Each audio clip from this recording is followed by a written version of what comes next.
Hello student, આજે આપણે BCom sem 5માં operation research 1 એટલે કે સ્ટેટિસ્ટિક 1માં આપણે ચેપ્ટર 2 સુરેખ આયોજનની સમસ્યા વિશે આપણે બીજો દાખલો જોઈશું. આ તમને માઇનસની રીત છે. જો આમાં કેવું માઇનસની કિંમત આવશે એમાં કઈ રીતે તમારે દાખલાનો જવાબ લાવો એના વિશે આપણે શીખશું. અને આમાં આપણે મહત્તમ કિંમત શોધવાની છે. જો તો મહત્તમ કિંમત શોધવાની કે તો બિંદુમાંથી મહત્તમ કિંમત લેવાની, ન્યૂનતમ કે તો નાની લેવાની. ઓકે, તો આપણે જો સમીકરણ આપ્યું છે હેતુલક્ષી સમીકરણ z is equal two 2x1 plus x2. Okay, તો આપણે બીજું આપ્યું છે આનું x1 પ્લસ 2x આપણે less than is equal to 10. આવી રીતના આપણા સમીકરણો આપ્યા છે, 5 સમીકરણ આપ્યા છે. ઓકે, અને આ હેતુલક્ષી વિધેય છે. ઓકે, હવે આપણે એને આપણે જો x પ્લસ 2x આપણે 2x2 ને is equal less than is equal to ને 10 ને આપણે જો અત્યારે આની આપણે જરૂર નથી ને એટલે આપણે આને સાઈડમાં કરીને આપણે બરાબર કરી દઈશું. x1 plus 2x2 is equal to 10. હવે આની જગ્યાએ જો x છે ને એને આપણે 0 પહેલાં લઈશું. જો હવે કઈ રીતે લઈશું, x1 plus 2x2 is equal to 10. હવે એક્સની જગ્યાએ આપણે 0 મેળ દઈશું અને 2x2 ઇઝ ઇક્વલ ટુ 10 કરશું તો x2 ઇઝ ઇક્વલ ટુ 5 આવશે. આને નીચે લઈ જઈશું એટલે 10 ભાગ્યા 2 કરશું તો 5 જવાબ આવશે. તો અહીંયા 5 લખી દઈશું. હવે આવી રીતના આની આપણે છે ને એક્સની જગ્યાએ x2ની જગ્યાએ 0 લઈ લઈશું. હવે x2ની જગ્યાએ આપણે 0 લઈશું તો શું આવશે જોઈ લો. ડાયરેક્ટ મેં આપણે લખી દીધું છે તો x2 ઇઝ ઇક્વલ ટુ 10 જવાબ આવશે. અહીંયા 10 આવશે. ઓકે, હવે બીજું આપણે લઈશું x1 plus x2 less than is equal to 6. આવું આપ્યું છે તો અહીંયા આની અત્યારે જરૂરિયાત નથી. આ છેલ્લે આપણે આ આલેખમાં જરૂર પડશે એટલે આના ઇઝ ઇક્વલ આને બદલે ઇઝ ઇક્વલ ટુ કરી દઈશું. x1 plus x2 is equal to 6 કરશું. તો પહેલાં માટે આપણે 0 લઈશું તો અહીંયા 0 મેળશું તો 6 જ આવશે. અહીંયા 6 આવશે.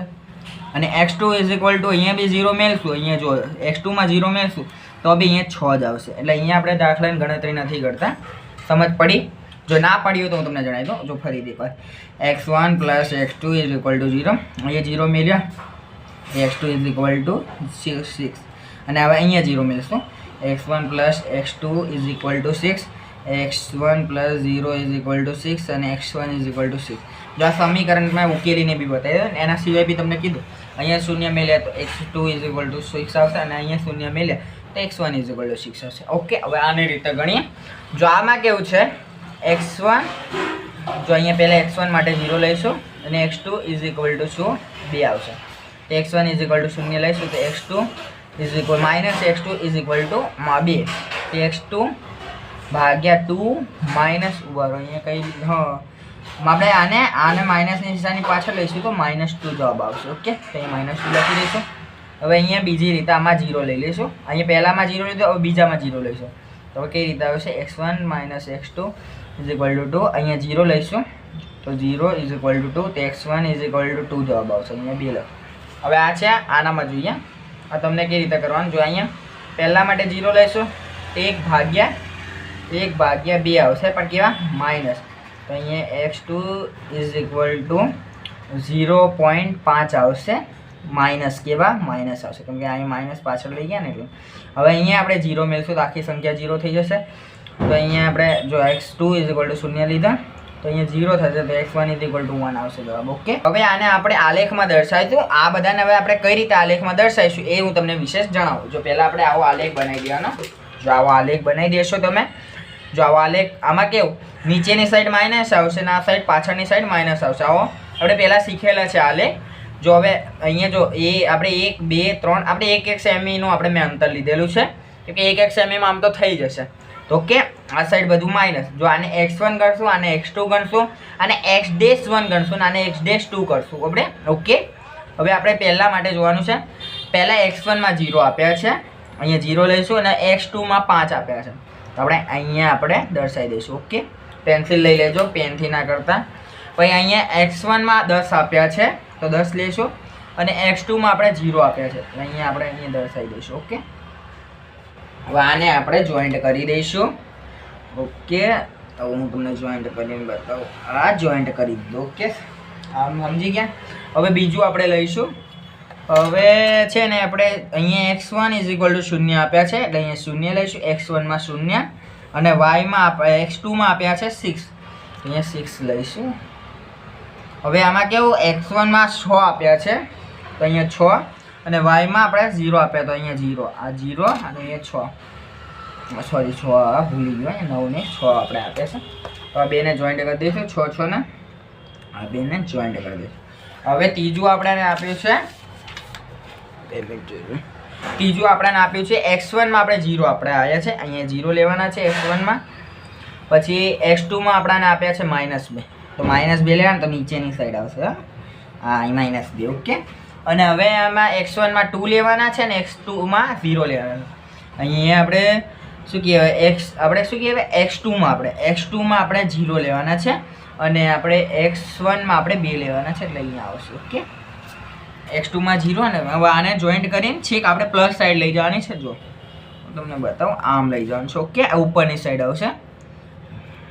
હવે એના પછી આપણે છેલ્લું x1 માં 0, અહીંયા જો x1 માં 0 અને આમાં 0.5, એટલે 0.5 એટલે આ બેની વચ્ચે આવશે, અહીંયા 0.5 કેવા માઇનસ, ઓકે. અને અહીંયા આપણે x1 માં 1 આવશે ને x2 માં 0, અહીંયા 1 વડે, ઓકે.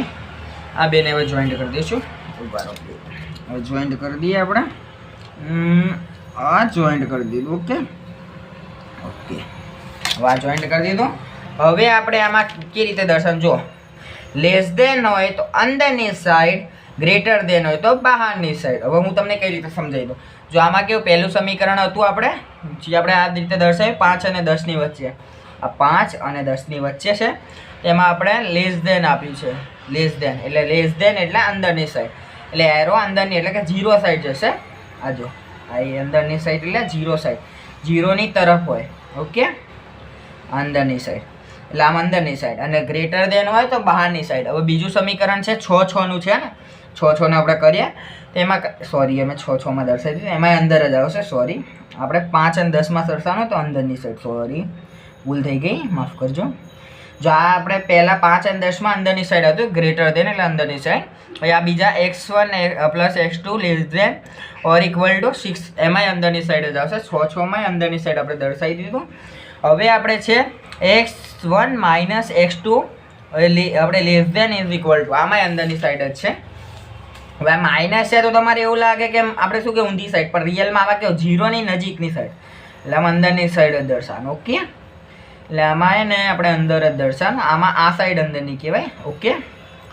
હવે ચલો આમાં બીજું આપ્યું છે x1 માઇનસ 2x2 અને ઇઝ ઇક્વલ ટુ 1 આપ્યું છે, જે આપણે નહીં અહીંયા 0.5 માઇનસ દર્શાવે અને 1 દર્શાવે, એમાં અંદરની સાઈડ આપણે અહીંયા જ્યાં જ્યાં ખોપચા હોય, ખૂણા હોય ત્યાં ત્યાં આપણે દર્શાવી દેવાનું, ઓકે. હવે આમાં હવે જવાબ લાવવા માટે જો આ ખાનામાં આપણને ખાલી 1 અને આપણે 1 જ આપ્યું છે અને 2 આપ્યા છે. આ ખાનામાં ખાલી 1 આપ્યું છે, આ ખાનામાં 1 2 3 4 આપ્યા છે, આ 4 આપ્યા છે, આમાં 2 આપ્યા છે, આમાં 2 આપ્યા છે, આમાં 2 આપ્યા છે, આમાં 1 જ આપ્યું છે, આ બધા નથી ગણવાના, આમાં 1 આપ્યું છે. એટલે આપણે આ છે ને 1 2 3 4 આ ખાનું આખું લઈ લેવાનું છે. જો આમાં તમે આ રીતે કરી શકો, ના કરવું હોય તો બી ચાલશે. પહેલો પોઈન્ટ આ લઈશું અને એ દર્શાવશું.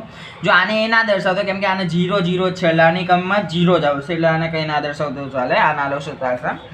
આને એ લઈશું, આને આપણે બી લઈશું, આને આપણે સી લઈશું, આને આપણે ડી લઈશું, અને આને આપણે સોરી અહીંયા આપણે ઈ લઈશું, ઓકે.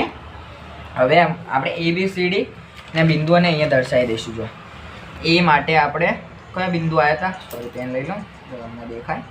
એ માટે આપણાને આવ્યા હતા 1 અને 0, એટલે x પર 1 અને y પર 0, ઓકે. બી માટે આપણે શું આવ્યું હતું, બી માટે આપણાને આવ્યા છે 3 અને 1.5 જેવું આવશે, 3 અને 1.5 સમજો ને, 1.5 સમથિંગ. હવે બીજું છે 1.5 આવશે. પછી છે ને સી માટે છે ને આપણે 4 અને 2, સી માટે 4 અને 2 આવશે, જ્યાં 4 તરફ જાય છે અને આ 2 તરફ, ઓકે. અને ડી માટે આપણાને આવશે, ડી માટે છે 4 અને 2. શું ડી માટે, સોરી ડી માટે આપણે 1.5 અને અહીંયા 4, આમાં ડી 1.5 5 અને 4. ઓકે, આ રીતનું આપ્યું છે. અને E માટે છે આપણાને 0 અને 5. એક્સ અક્ષ ઉપર 0 છે અને વાય ઉપર 5 છે, તો 5 લઈશું. ઓકે, હવે આને કઈ રીતે ઉકેલવાનું? જો આમાં જો પહેલાં આપણે સમીકરણ આપ્યું હતું ને, આપણે હેતુલક્ષી આપણે વિધેય z = 2x1 + x2 આ રીતે આપ્યું. તો આમાં આપણે જે કિંમતો છે ને એક્સની, આપણે x1 ની 0 આપણે 1 આપ્યું છે અને આની આપણે 0 મેળવશું. આવી રીતના આપણે ઉકેલવાનું છે. હું તમને બતાવું. જો અહીંયા 2x1 + x2, આમાં x આપણે x1 આટલા આપ્યા છે ને x2 આટલા આપ્યા છે. ઉકેલશું તો અહીંયા જો x આમાં 1 લીધા અને 0 લીધા, તો આના 2 જ જવાબ આવશે. આમાં આપણે બી આપણે લઈશું, સોરી લાઈન સર લઈ લો, અને x2. ઓકે, અહીંયા 3 આપ્યા છે અને અહીંયા 1.5 આપ્યા છે. 3 થી 6, 6.5 જવાબ આવશે. પછી અહીંયા બી આપણે લઈ લઈએ 2x1 + x2, તો અહીંયા 4 આપ્યા છે. x1 = 4 આપ્યા ને અહીંયા 2 આપ્યા છે, તો અહીંયા 2 લઈ લઈશું. 4 દુ 8 + 2 = 10. આનો જવાબ 10 આવે સીનો. અને ડીનો આપણે શોધશું 2x1 + x2, આમાં જ 1.5 આવશે અને આનો આવશે 4. ઓકે, 1.5 ગુણ્યા 2 કરશો તો 3 જવાબ આવશે. 3 + 4 = 7 આવશે. અને ઈમાં આપણે 2x1 + x2, તો અહીંયા 0 લઈશું. x માટે 0 છે ને x2 માટે 5 છે, તો 0 + 5 = 5. હવે આમાં શું કીધું તું આપણાને કે મહત્તમ કિંમત શોધો. મહત્તમ કિંમત શોધો લખેલું હશે, બનાવો લખેલું હશે કે મેળવો લખેલું હશે. તો આમાં મહત્તમ કિંમત એટલે કે મહત્તમ કિંમત કીધી છે, તો આના માટે 2 છે, આ 6.5 છે, આ 10 છે, આ 7 છે ને આ 5 છે. તો આ બધામાંથી આપણને જે મોટી લાગે એ લેવાની છે. એટલે આપણે 10 સૌથી મોટા છે, તો આ કિંમત આપણે મહત્તમ બનશે. જો ન્યૂનતમ કીધી હશે તો આપણે આ લેવાય, મહત્તમ કીધી તો મોટી લેવાની, ન્યૂનતમ કીધી હોય તો નાની લેવાની. તો આપણે અહીંયા લખશું બિંદુ x1 = 4 મળશે અને x2 = 2 મળે છે. અને z મેક્સિમમ = 10 મળશે. ઓકે, આવી રીતના લખીને આ જવાબ આપણે મળી રહેશે. આવી રીતના લખશો છેલ્લે તો તમારો દાખલાને તમને એક્સ્ટ્રા થોડું માર્ક્સ આપશે. એવું એક્સ્ટ્રા માર્ક્સ નહીં આપે, પણ જો તમને થોડાક આપતા હોય તો કાપી નહીં શકે. આવું તમે લખવાનું છે. એટલે બિંદુ x1 = 4 મળશે અને x2 = 2 મળે છે અને z મેક્સિમમ = 10 મળે છે. અથવા કે એવું બી લખી શકો મહત્તમ કિંમત 10 મળે છે. ઓકે, આ રીતે લખશો તમને પૂરામાંથી પૂરા માર્ક્સ આપશે. ઓકે, આ દાખલો મેક્સિમમ તમને આપણે 7 માર્ક્સમાં પૂછાઈ શકે, તો આની પ્રિપરેશન કરજો. પહેલાં આપણે આને કોષ્ટકમાં આ રીતે આપણે દર્શાવ્યું. પહેલાં 0 લીધા, પછી આને આપણે ઉકેલો લાવ્યા સમીકરણોના, પછી એને આપણે આલેખમાં મૂક્યા. આલેખમાં મૂક્યા પછી આપણે બિંદુઓ જેમાં વધારે આપણે ડેશ હોય એ બિંદુઓ આપણે અહીંયા લીધા. A B C D એમ, જેમ કે અમુક વાર 3 બનતા હોય, અમુક વાર 4 બનતા હોય, અમુક વાર 5 બનતા હોય. એ રીતે આપણે બિંદુઓ બનાવ્યા. એમાં જો મહત્તમ કીધી હોય તો મોટી કિંમત લે, જો મોટી કિંમત લે, અને ન્યૂનતમ કીધી હોય તો નાની કિંમત લેજો. ઓકે, આ દાખલો તમને ગમ્યો હોય તો લાઈક કરજો. અને તમને કોઈ, જો એક વાત કહું, તમને કોઈ બી દાખલામાં ક્વેરી હોય તો મને કમેન્ટ બોક્સમાં જણાવજો. હું તમને એ દાખલાનો ઉકેલ આપીશ. ઓકે, આ વિડીયો ગમે તો લાઈક, કમેન્ટ, શેર કરી દેજો. અને યુટ્યુબમાં નવા આવ્યા હોય આપણા ચેનલમાં તો સબસ્ક્રાઈબ બી કરી દેજો. તમારો કિંમતી સમય આપ્યો બદલ ધન્યવાદ.